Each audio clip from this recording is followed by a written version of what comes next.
Hello everyone, this is professor MH और आज के इस वीडियो में हम लोग डिस्कस करेंगे टीवाई बीकॉम के अप्रैल 2019 में आया अमालगमेशन, एब्जॉर्प्शन और एक्सटर्नल रिकंस्ट्रक्शन का question number 3A for 8 marks. 8 mark के लिए जो क्वेश्चन पूछा गया था लास्ट टाइम कोविड से पहले, उसको डिस्कस करेंगे। अमालगमेशन का बेसिक समझना है, बिग क्वेश्चन समझने हैं तो उसका लिंक मैंने डिस्क्रिप्शन में दे दिया, वहाँ जाके आप पूरा कॉन्सेप्ट समझ सकते हैं। यहाँ पे पेपर डिस्कशन हो रहा है, यूनिवर्सिटी के जो पेपर आए थे उनका डिस्कशन चालू है। तो let's start with the question number 3A जो पूछा गया था 2019 में फॉर 8 मार्क। क्वेश्चन कुछ इस तरीके से था कि balance sheet of Sameer limited as on 31 March 2018 is as follows.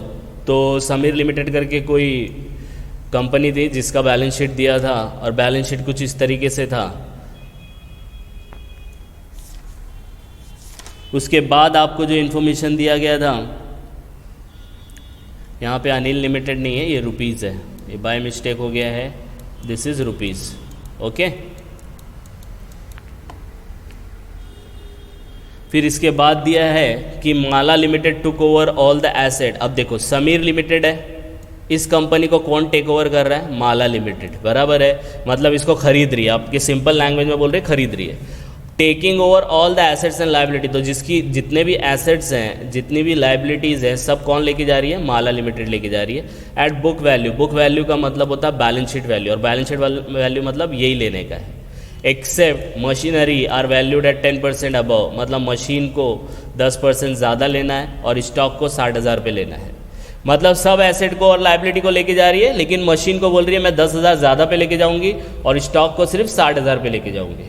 फिर आगे क्या बोला है? The purchase consideration is to be satisfied by issue of 5,000 equity shares of 100 each and balance to be paid in cash. Calculate purchase consideration. तो question क्या है इसमें? Question समझना बहुत ज़रूरी है। जब क्वेश्चन समझ में आएगा तो सोल्यूशन समझना इजी हो जाएगा। तो ये एक कंपनी है जिसको कौन खरीद रही है? आपको एकदम नॉर्मल लैंग्वेज में बता रहा हूँ, माला लिमिटेड खरीद रही है। अब जब खरीदेगी, राइट, तो खरीदेगी तो कोई प्राइस डिसाइड करना पड़ेगा ना भाई। मैं आपको, जब ये समीर लिमिटेड को माला खरीदेगी तो बोलेगी ना मैं आपको कितने में खरीदूंगी, तो कितने में खरीदूंगी उसको इंग्लिश में बोलते हैं परचेज कंसिडरेशन। नाम से लग रहा है ना, परचेज कुछ कर रहे हो, उसका कितना कंसिडरेशन देना है आपको, तो परचेज कंसिडरेशन निकालो। अब परचेज कंसिडरेशन कैसे निकालना है? तो उन लोग ने बोला है कि जब माला लिमिटेड कंपनी को टेक ओवर करेगी तो एसेट और लायबिलिटी के साथ वो ऐसा रिलेशन मेंटेन करेगी। तो क्या करना है? कुछ नहीं करना है। पीसी जो होता है दो टाइप का होता है, एक नेट एसेट होता है और एक नेट पेमेंट होता है। यहाँ पे नेट एसेट है क्योंकि एसेट के बारे में दिया गया है। तो उसको कैसे सॉल्व करना है मैं आपको बताता हूँ। तो सबसे पहला समीर लिमिटेड लिख लेना है, ठीक है। फिर लिखना है calculation of purchase consideration net asset method, क्योंकि यहाँ पे एसेट के बारे में। फिर क्या करना है? बिल्कुल भी 8 मार्क के लिए पूछा था, एकदम सिंपल था, जितने भी एसेट है सब लिखो, क्योंकि नेट एसेट में क्या होता है सब एसेट लिखने का, लेकिन P&L, फिक्टिशियस एसेट्स ये सब नहीं लिखने का। तो ये सब आप चारों आइटम लिख लोगे। तो सबसे पहले मैं लिखूंगा यहाँ पे डेट अमाउंट पर्टिकुलर अमाउंट, और सबसे पहला जो लिखूंगा एसेट टेकन ओवर, और उसके बाद मैं लिखूंगा लाइबिलिटीज टेकन ओवर, क्योंकि नेट एसेट में एसेट माइनस लाइबिलिटी होती है। तो सब लेने का, एसेट में सब लेने का, फिक्टिशियस नहीं लेने का, लाइबिलिटी में सब लेने का, इक्विटी शेयर एंड रिजर्व्स नहीं लेने का, share capital and reserves and surplus नहीं लेना है। आई बात समझ में? एक्सेप्ट, ओके, तो नहीं लेना है। अब क्या करने का? जितने भी एसेट हैं आपके पास, तो 4 है, मशीन, डेटर, स्टॉक, बैलेंस, तो चारों को मैं लिख लेता हूँ। देखो यहाँ पे लिख लिया, ओके। अब पता है ना सबको किस वैल्यू पे लेना है? Book value. बुक वैल्यू मतलब यहाँ से कॉपी करना है, लेकिन मशीन को और स्टॉक को अलग वैल्यू पे लिखना है। तो जो दिया है वो तो लिख लो। तो सन्ड्री डेटर और बैंक बैलेंस कितना है? 70 और 20। तो सन्ड्री डेटर में यहाँ पे लिखूंगा 70 और कैश लिखूंगा 20,000। अब देखो स्टॉक का वैल्यू कितना था? 80, लेकिन इन लोगों ने बोला 60,000 लेने का, तो मैं स्टॉक यहाँ पे 60,000 ले लेता हूँ। और मशीन कितना दिया इधर? 4,90,000 दिया है, लेकिन इन लोगों ने बोला है कि 10% अबव बुक वैल्यू, अबव मतलब ज़्यादा, तो 4,90,000 का 10% कितना का? 49,000। तो यहाँ पे देखो मैंने कैलकुलेशन शो किया है, तो 4,90,000 प्लस 10%, तो कितना आएगा? 5,39,000। देखो कैलकुलेशन बताया इधर, 4,90,000 उसके अंदर प्लस करो 4,90,000 का 10%, तो कुछ आंसर आएगा 5,39,000। हो गए सब एसेट, पूरे एसेट हो गए। अब लायबिलिटी पे आते हैं। लायबिलिटी में क्या बोला था, सब लेने का, कैपिटल और रिजर्व्स नहीं लेने का। तो ये भी नहीं आएगा, ये भी नहीं आएगा, ये भी नहीं आएगा, तो ये 2 आएंगे।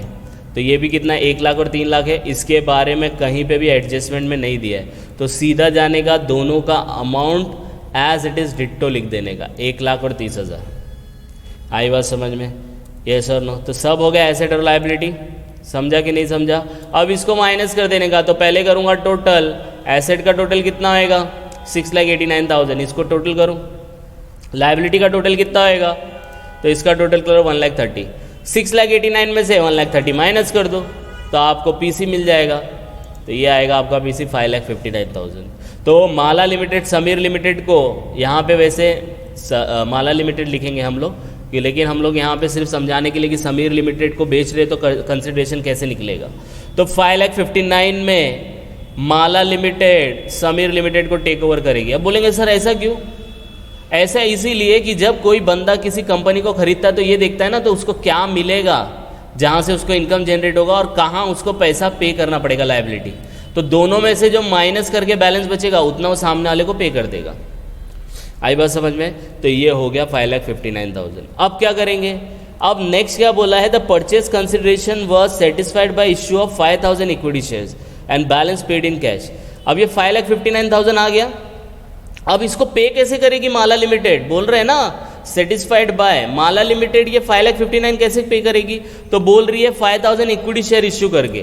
तो यहाँ पे हम लोग लिखेंगे डिस्चार्ज ऑफ पीसी कि कैसे वो 5,59,000 रुपीज़ पे करेगी। तो सबसे पहला वो किसको पे कर रही है, कैसे पे कर रही है, वो कैश में नहीं पे कर रही, इक्विटी शेयर से पे कर रही है। कितना, 5 lakh 5,000 equity shares of 100 each. अब बोलेंगे सर इसका समझ में नहीं आया। समझ में कैसे आएगा, जैसे 5,59,000 का वो कंपनी खरीद रही है, अब 5,59,000 इसको पे करना है ना, कौन पे करेगा, माला। तो माला बोल रही है मैं कैश नहीं दूंगी, मैं शेयर्स दूंगी।